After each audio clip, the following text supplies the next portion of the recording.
Hello and welcome to News Across Nigeria. I'm Joke Rogers. On the program today, the Senate demands resignation of Customs Controller General, retired Colonel Hamid Ali. Lawmakers say he is unfit for any public office.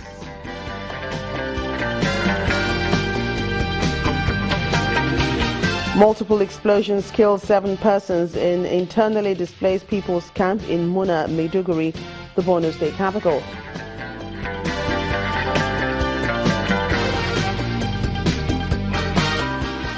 And the Ekiti state governor insists on safety of residents as he continues to clamp down on fuel stations located within residential areas.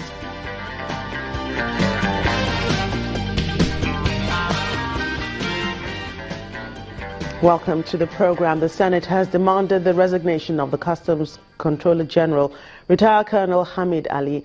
The lawmakers have also declared the customs boss unfit to hold any public office in the country. The Senate announced this after he failed to appear before the lawmakers today. Colonel Ali says a suit filed yesterday seeking perpetual injunction against the National Assembly from compelling him to wear uniform in the performance of his duties as reason for his refusal to appear before the Senate. The clerk of the Senate read a letter from the Attorney General of the Federation advising them to step down the matter of the invitation of the Customs CG as the matter is in court and any deliberations on it will be sub judice. The letter elicited strong reactions from lawmakers who accused the AGF himself of incompetence and encouraging division between the National Assembly and the presidency.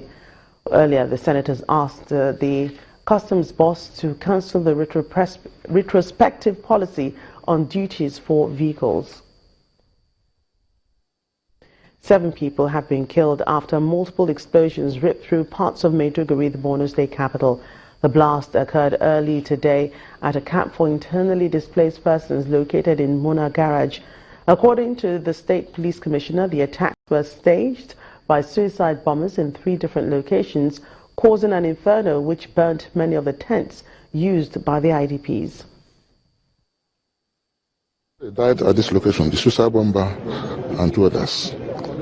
In a second location in the same neighborhood, 2 died. That is the suicide bomber and 1 other. At the 3rd location, the suicide bomber and 1 other. So altogether we have 7 deaths, including the suicide bombers, and then about 18 of them injured. But they are all responding to treatment at the Maiduguri Specialist Hospital. The Department for International Development and Maternal and Neonatal Child Health too have delivered hospital equipment worth 70 million naira to the Yobe state government. Delivering the equipment, the team leader Zana Ali says the supply is aimed at improving primary healthcare delivery services across the state. He notes that the supply of hospital equipment by the organizations has been on since 2006 and the assistance will continue. Receiving the equipment on behalf of the Yobe state government, the State Commissioner for Health, Mohammed Kawuwa, appreciates the gesture, saying it will complement the state government's efforts to strengthen the healthcare delivery system. A wave of protests have erupted or disrupted activities in some universities across the country.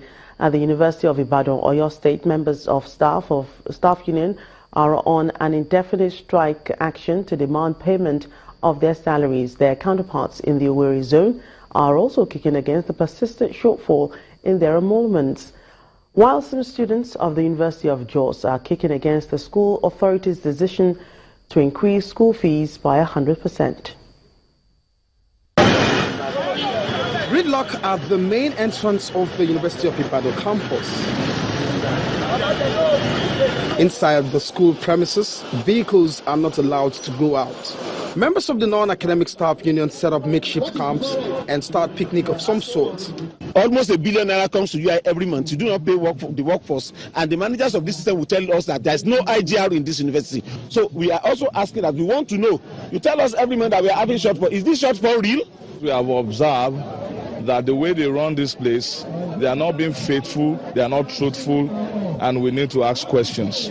One of those affected by the disruption is the former Minister of Petroleum who resides on campus, Professor Tam David West. He faults the entire approach. If you are demonstrating, you need public sympathy. But you can't be demonstrating lock gate and punish people that are going to even fight for you. It doesn't make sense. If you are demonstrating, blockade sensitive parts of the university and support you. But when you close the gate, you are punishing the public who has nothing to do with your salary. Elsewhere in Anambra State, southeast Nigeria, members of the Academic Staff Union of Universities, Owerri Zone, are also demanding the payment of their salaries. We unequivocally demand the immediate release and payment of all outstanding salary shortfalls and remittance of all authorized deduction in order to avert the impending industrial disharmony in our universities. Meanwhile, at the University of Jos, North Central Nigeria, students gather carrying placards in protest against the increase in their school fees from 27,400 to 45,000 naira. We have never sat on the table again with them and agreed that the school charges should be raised to 45,000 naira. The poor masses in this university are struggling. They are willing to school, but they have and they don't have note. They cannot even allow us to bridge this gap. We are just there. I want to use this opportunity to tell them that they should reverse the money back to 27,000. This delay in payment of allowances of academic staff and non-academic staff have oftentimes affected school calendar. However, it will do these students no good to contribute to the disruption of academic calendar while the management seeks quick resolution to the welfare crisis of their lecturers. Recent operations by the Department of State Services seem to indicate some progress made against suspected criminal elements in the country. According to the DSS, this has resulted in the arrest of a suspected Boko Haram kingpin in Ekiti State, with other members of the group caught in Nasarawa, Kogi, Yobe, Kano, Bauchi and Kaduna states. According to the spokesperson of the DSS, Tony Opuyo, some alleged kidnappers in Niger and Kaduna states have also been nabbed. The arrests, according to the agency, were made possible by members of the public who volunteered some information. Meanwhile, the Edo State Police Command has paraded over 6 suspected criminals, including suspected killers of the former chairman of Esako East local government area, Mr. Suleiman Afegwa. The Edo State Commissioner of Police, Mr. Haliru Gwandu, insists that the force is employing more proactive measures to fight crime. Within the last 2 weeks, the increase in the rate of violent crimes such as armed robbery and kidnapping have assumed a disturbing dimension, giving the Edo State government, security agencies and residents cause for concern. One Saka Afolabi, chief imam of Okada on his way to mosque, was shot dead by one Ajitene Maru Adebayo male. Sahid Aborinwa male and the one Ajiboye Kazim. The Edo State Police Command under my watch is doing everything humanly possible to ensure that criminality is reduced to its barest through proactive and community partnership policy. Done with the briefing, the police chief parades criminal suspects, including arms and ammunition recovered from them, to journalists. So the serial killings are committed over the 2 weeks or within the last 2 weeks. Among the suspects are these Fulani men linked with the recent killing of a former chairman of Esako East local government area of Edo State, Mr. Suleiman Afegwa, along the Beni Auchi Road. 2 were apprehended based on the informations and the intelligence, which we really consider to be actionable intelligence, that they used to buy food for the kidnappers. This pastor also confesses to have planted an improvised explosive device inside his church in Benin City after he was dismissed by the leadership of the church. Happened in January when we were having an international conference. That was on Sunday early in the morning. I prepared this locally made bomb with this knockout bomb.